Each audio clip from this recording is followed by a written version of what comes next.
Kepada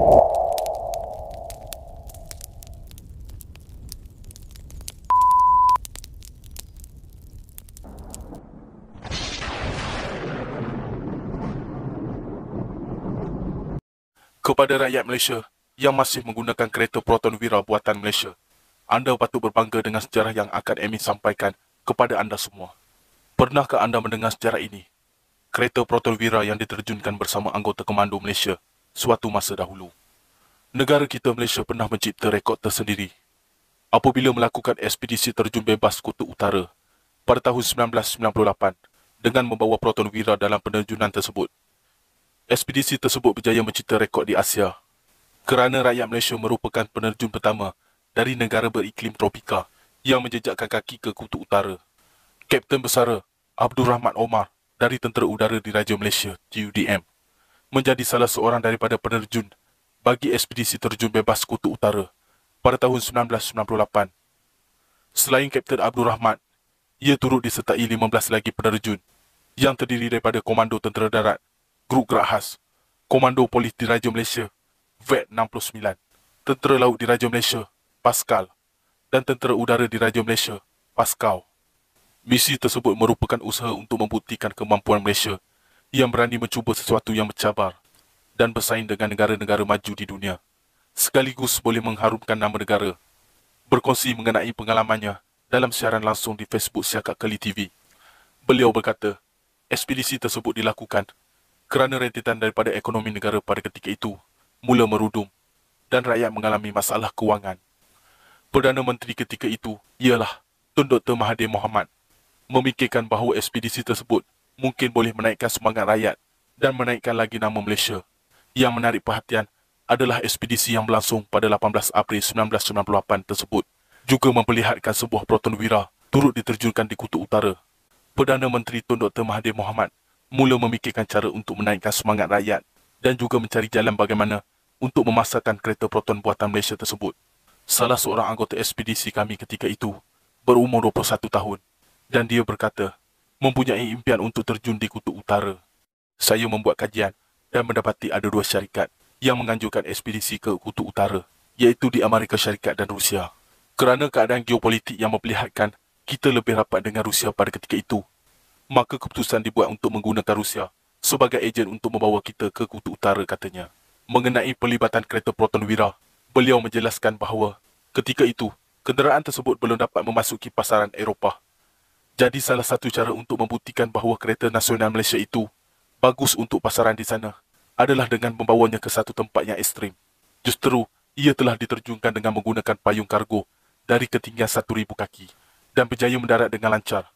Untuk rekod tahun sebelumnya, ada sebuah kereta jenama Eropah yang diterjunkan juga atas alasan yang sama. Tetapi apabila tiba di Kutub Utara, kereta itu mengalami masalah pada bahagian tayar dan enjin, tidak dapat dihidupkan. Itu antara kerisauan kami. Tetapi Alhamdulillah, semasa terjunkan kereta Proton Wira tersebut, yang menghidupkan enjin ialah orang-orang Rusia yang berada di bawah. Kereta tersebut bergerak, cuma saja terlalu tebal dan menyebabkan kereta tidak dapat bergerak dengan sempurna. Bila kereta mendarat dengan selamat, kami terbang semula ke paras 8,500 kaki dan melakukan terjunan di situ, ujarnya. Ditanya mengenai situasi sebelum berlepas ke Kutub Utara, dalam temu ramah tersebut, beliau yang juga merupakan timbalan ketua penerjunan pada ketika itu, ditugaskan untuk menjaga kebajikan ahli-ahli ekspedisi. Malam sebelum kami berlepas ke Kutub Utara, saya telah meminta ke semua ahli-ahli ekspedisi untuk menulis wasiat dan surat terakhir untuk keluarga. Sekiranya ada apa-apa berlaku, surat-surat tersebut akan dikirimkan kepada ahli keluarga, katanya. Selain itu, terdapat beberapa cabaran yang perlu ditempuhi oleh ahli ekspedisi, termasuk keadaan sejuk yang melampau. Mereka pada ketika itu berada di Kutub Utara selama 19 jam. Kerana helikopter yang ditugaskan untuk mengambil mereka tidak boleh masuk ke kawasan tersebut disebabkan ribut salji. Kata beliau lagi, Kutub Utara hanya ada kepingan ais. Kami tidur dalam kemah, bentangkan dengan kanvas tebal dan doktor minta kami tidur ikut giliran. Jadi, itu antara cabaran yang dihadapi oleh kami. Selain sejuk yang melampau, nak minum air pun tidak boleh sebab air semua beku. Jadi, bila masak air dan air itu mendidih, kami terus kena minum, katanya. Semangat kesemua penerjun itu turut dipuji oleh orang Rusia kerana mereka pun tidak sanggup untuk pergi ke Kutub Utara walaupun sememangnya tinggal dalam kawasan yang bersalji. Orang Rusia ada bertanya, kenapa berani untuk jalankan ekspedisi ini. Saya kata, kami bukan nak buktikan apa-apa pada dunia, tetapi kami nak bantu negara kami naikkan semangat. Ketika itu, orang tengah kemurungan disebabkan oleh masalah ekonomi. Kita nak tunjukkan bahawa tiada apa yang mustahil, katanya. Selepas ekspedisi di Kutub Utara, beliau telah menciptakan satu lagi rekod, iaitu membuat penerjunan payung terjun yang pertama dari Menara Kuala Lumpur sempena ulang tahun ketiga Menara Kuala Lumpur pada tahun 1999. Mengakhiri perkongsiannya, beliau berkata, setiap orang perlu belajar untuk berusaha dan melihat sejauh mana diri mampu melakukan sesuatu supaya tidak mudah mengalah. Bintara kanan bersara Muhammad Idrus Jusoh bersama Kapten Ahmad Ramli Karbi berjaya membuat terjunan dari ketinggian 10,000 kaki di udara dalam kesejukan negatif 70 darjah Celsius ketika melaksanakan ekspedisi terjun bebas Kutub Utara 1998. Turut dibawa bersama sebuah kereta Protonwira. Pada hari kejadian yang mana apabila kita bergerak terbang ke North Pole di 0 point North Pole, apabila di ketinggian 3,000 meter daripada paras bumi dengan suhu di atas minus 70 di bawah paras beku minus 70, dan apabila rem tu dibuka, kemudian apabila kereta Proton diturunkan daripada kapal terbang, kami sangat takut sebab kita tak tahu apa keputusannya di bawah nanti. Apabila kereta itu diturunkan, memang kita nampak kereta itu payung ketiga-tiga payung kargo untuk Proton ni kembang dengan baik. Itu satu tanda positif yang payung ni, kereta ni akan turun dengan baik. Selepas apabila Protonwira ni diturunkan, kami dinaikkan ke paras lagi tinggi, ke paras 10,000 kaki, dan kami pun keluar daripada pesawat, yang mana satu cabaran lagi untuk keluar daripada pesawat, yang mana kelajuan pesawat adalah lebih kurang dalam 190 knot ke 200 knot, yang mana bukan satu kelajuan biasa untuk skydiver. Rekod dunia sekali lagi dipecahkan bersama 4 lagi rakan dalam terjunan kedua sebaik mendarat.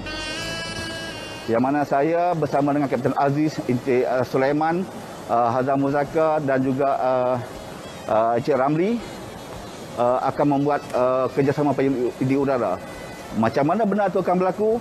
Kami terpaksa kena gather sebelum buka payung.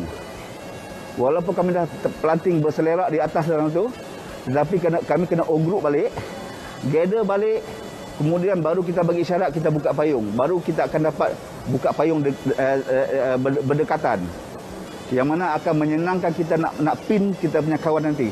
Itulah rekod yang telah kita buat. Dan lagi satu, untuk ekspedisi ini juga, saya sebagai warga Pascal bersama-sama dengan seorang lagi saya punya rakan, iaitu Kapten Ahmad Ramli bin Kardi. Kamilah adalah warga Pascal atau warga TLDM, menjadi rakyat Malaysia yang pertama membuat perjunan di Kutub Utara. Jadi terima kasih kepada Pascal dan juga terima kasih kepada TLDM yang mana telah memilih saya dan Kapten Ahmad Ramli untuk menyertai ekspedisi terjun bebas Kutub Utara 1998. Ekspedisi terjun bebas Kutub Utara 1998 disertai 16 penerjun diketuai Dato' Abdul Rahim Dahalan telah berjaya membawa nama Malaysia ke mata dunia.